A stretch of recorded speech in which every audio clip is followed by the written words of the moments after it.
I wasn't planning to die that night. None of us were. It was supposed to be just another thrill.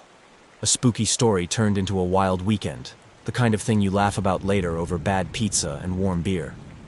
But Wonderland Pines had other plans. There were 5 of us. Me, Danny, Lisa, Jenna, and Chris. All in our early 20s. Armed with way too much confidence and a beat-up camcorder from a thrift store that Danny insisted added vintage horror vibes. We were self-proclaimed urban explorers, mostly wannabe filmmakers who liked crawling through forgotten places. This time the dare was mine. Wonderland Pines wasn't your typical broken-down amusement park. It was the haunted park. Closed in '79 after what locals described as a chain of unfortunate events. A kid missing from the tilt-a-whirl, a decapitation on the roller coaster, and a clown that reportedly stopped breathing mid-performance and never hit the ground. The stories were absurd. Perfect. We started filming just before sunset. The camcorder caught our introductions one by one.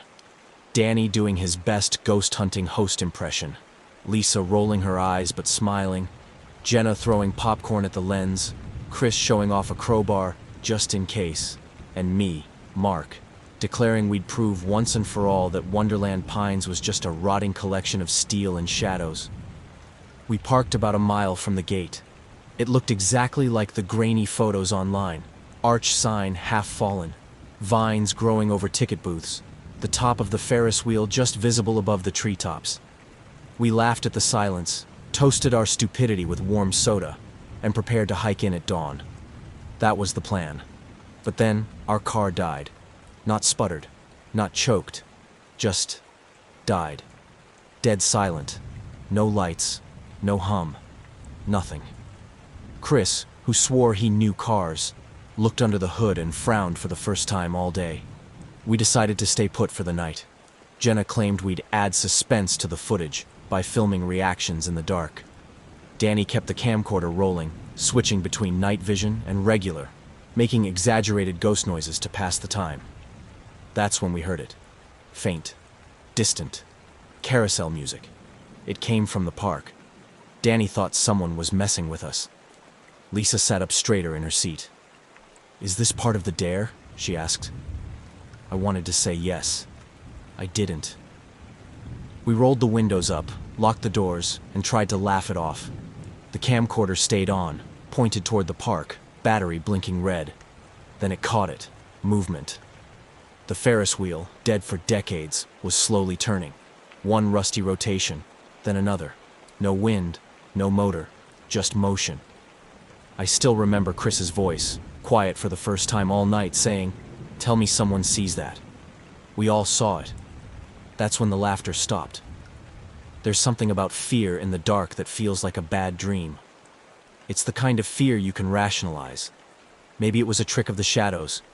Maybe your eyes played games. That's what we told ourselves as we stared out the car window at the turning Ferris wheel.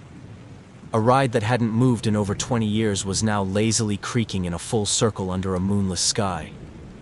No one spoke for a while. Jenna asked if we could rewind the footage. I handed the camcorder to Danny, who sat in the passenger seat with his eyebrows knitted tighter than usual. He didn't say anything, just hit rewind. The night vision playback clearly showed the Ferris wheel slowly rotating, frame by shaky frame. "Maybe it was the wind," Chris muttered, but we all knew better.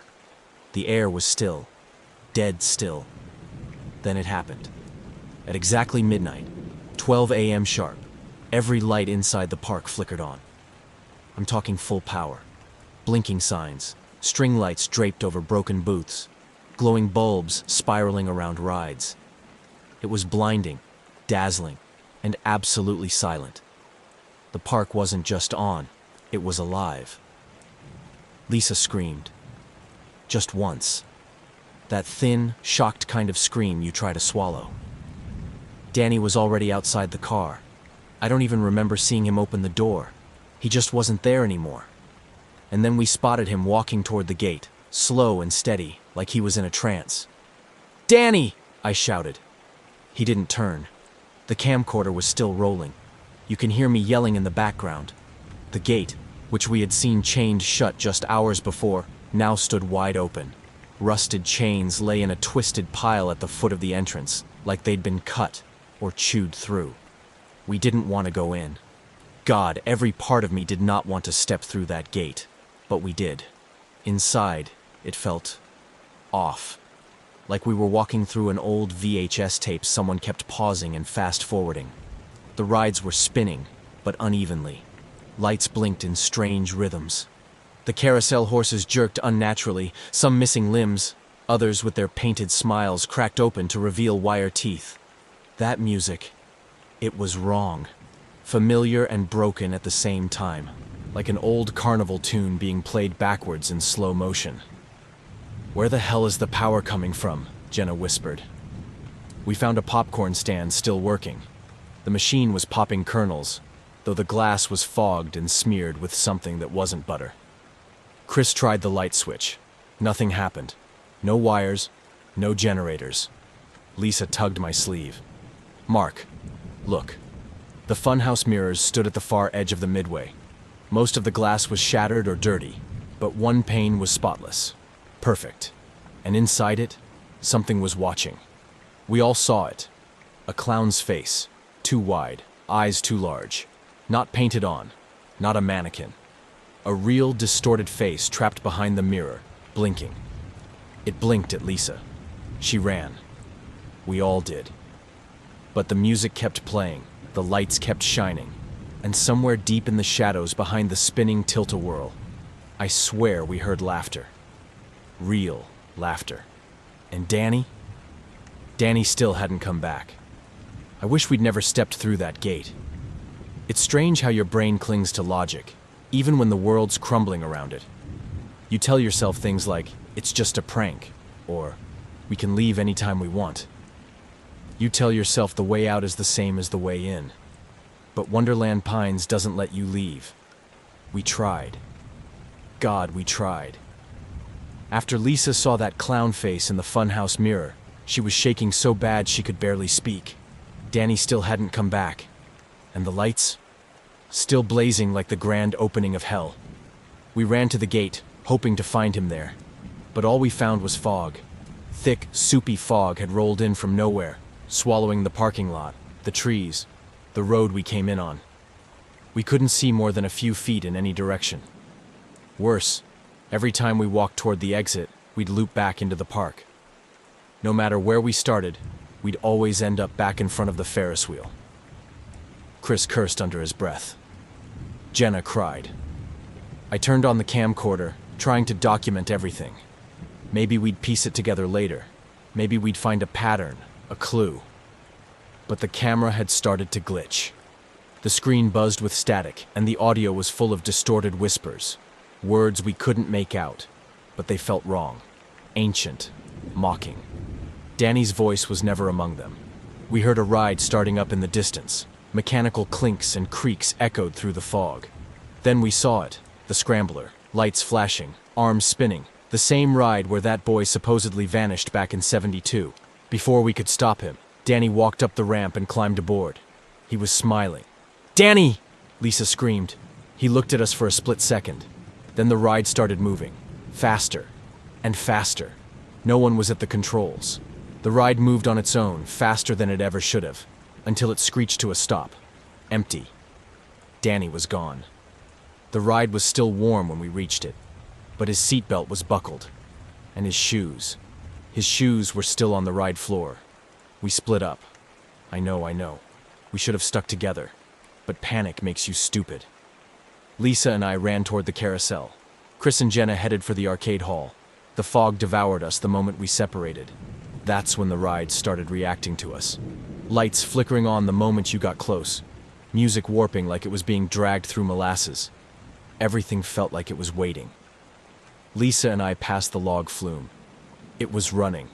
Yes, running. Through water that looked wrong.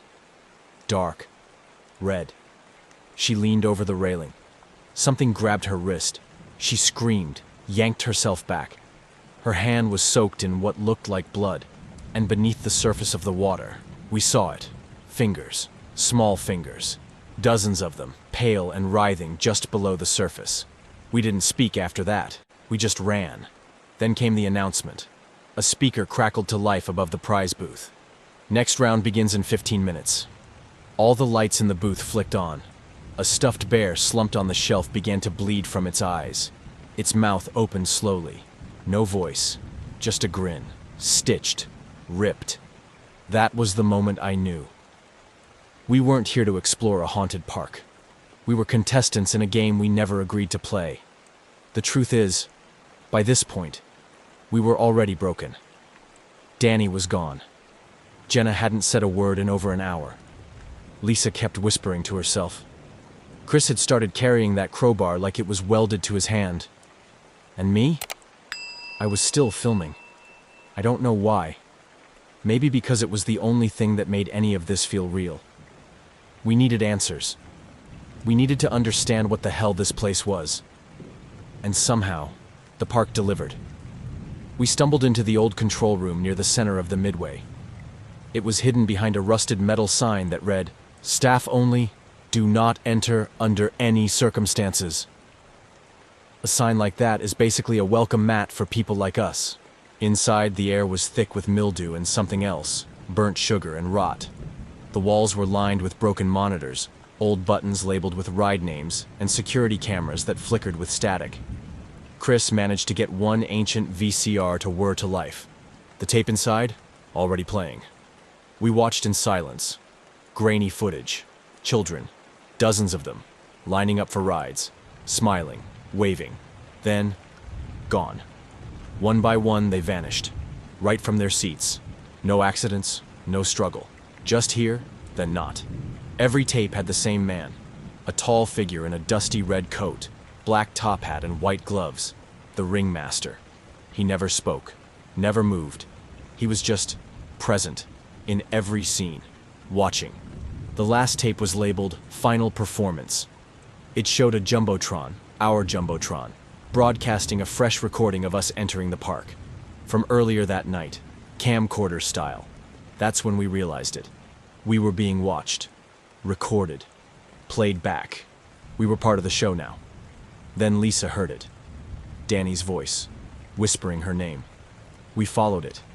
It led us behind the carousel, past a collapsed cotton candy stand, to a hatch buried beneath a pile of stuffed animals.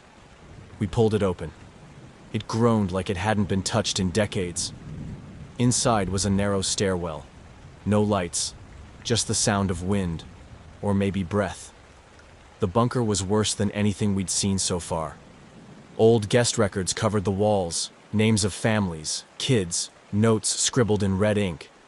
Taken, incomplete, returned. We found uniforms, faded and torn. One still had a name tag. Tommy, mascot team.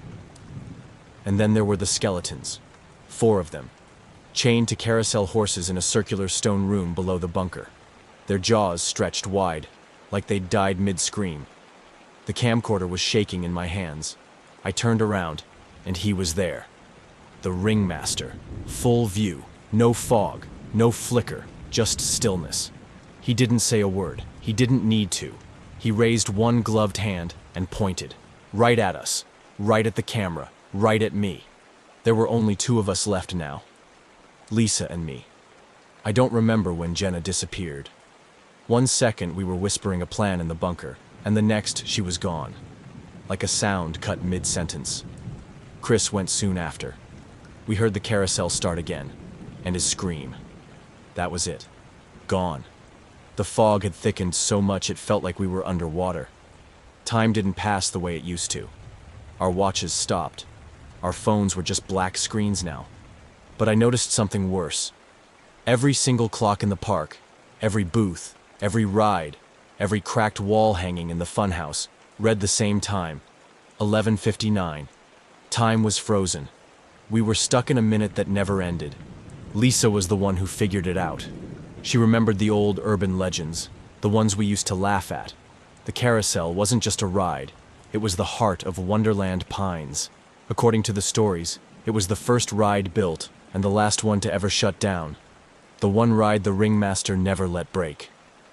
If the park's alive, she said, then that thing's its heartbeat. We knew what we had to do. We crept back through the midway. The lights were still flickering, but now with a strange urgency, pulsing like a countdown that never reached zero. Then came the laughter, high-pitched, hollow, from every direction. And then they came. Mascots, park mascots, mannequins in dusty, decaying costumes, oversized bears, clowns with peeling paint, a rabbit with no face. They moved like puppets with broken strings, stumbling and twitching. They surrounded us at the carousel. I told Lisa to run. She didn't want to, but I screamed at her to go, to end it. I grabbed a metal pole from the busted cotton candy stand and charged the mascots, swinging and shouting, trying to buy her seconds. I think I bought her just enough. I saw her reach the control box at the base of the carousel. She yanked it open. Then she screamed. I'll never forget that sound. Not because it was loud, but because of what came before it. Silence. One beat of perfect, awful silence. Then the scream. The control box had no wires, no buttons, no machinery. Just teeth. Human teeth. Hundreds of them. Jawbones. Gums still fresh. Set in rows like keys on a piano. She reached in. The carousel started spinning. Faster. The horses turned from wood to something else. Skin. Bone. Faces began to appear, frozen in agony. Danny. Chris. Jenna. Even me. My face. Lisa collapsed. I couldn't reach her. The last thing I saw before the mascots pulled me down was the carousel blazing in the darkness, spinning faster than it should, playing that same warped song. Time didn't move forward. It never did. Because here, in Wonderland Pines, midnight never ends. I don't remember blacking out. One minute, I saw the carousel spinning with the faces of my friends carved into the horses' twisted grins. And the next, I was gone. Maybe dead. Maybe somewhere in between. Doesn't really matter now. Because this story, our story, isn't mine anymore. It belongs to her now. To Lisa. She woke up outside the park gates, sprawled in the overgrown grass with dried blood on her hands and dirt under her fingernails. No music. No lights. No sound. The sun was rising. Or at least pretending to. The sky was a dull orange, stuck in permanent dawn like the world had forgotten how to rotate. Lisa stood and walked back toward the car. Except it wasn't a car anymore. It was a grave. Nature had claimed it. Vines had crushed the roof. Moss coated the tires. The metal was rusted straight through. It looked like it had been sitting there for decades. But the camcorder? Still resting on the back seat. Still recording. Still warm. Lisa picked it up, trembling, and hit rewind. The footage scrolled through everything. Our laughs, our taunts, our dumb jokes, and all the horror that followed. But then, something strange appeared. A clip we never shot. Lisa, sitting beside the ringmaster, laughing. Not scared, not hypnotized. Just laughing. Like she'd been there before. Like she belonged there. She dropped the camcorder. It hit the ground and kept playing. New footage began to roll. Another group. 5 fresh faces. New kids. Early 20s. Goofing off in front of the Wonderland Pines sign. Same camcorder angle. Same cheesy intro shots. Same smug grins. The screen flickered. The image zoomed out. Now it wasn't Lisa watching the screen anymore. It was us. Me. Chris. Danny. Jenna. All of us frozen in time, standing inside the entrance booth like animatronics on display, watching the new tape play. Lisa was among us now, her face lit by the glow of the looping screen. No expression, just stillness. Above her, the sign read, "Opening night. New guests arrive at midnight." And behind the booth, the Ferris wheel turned once more. Slow, smooth, eternal. Welcome back to Wonderland Pines.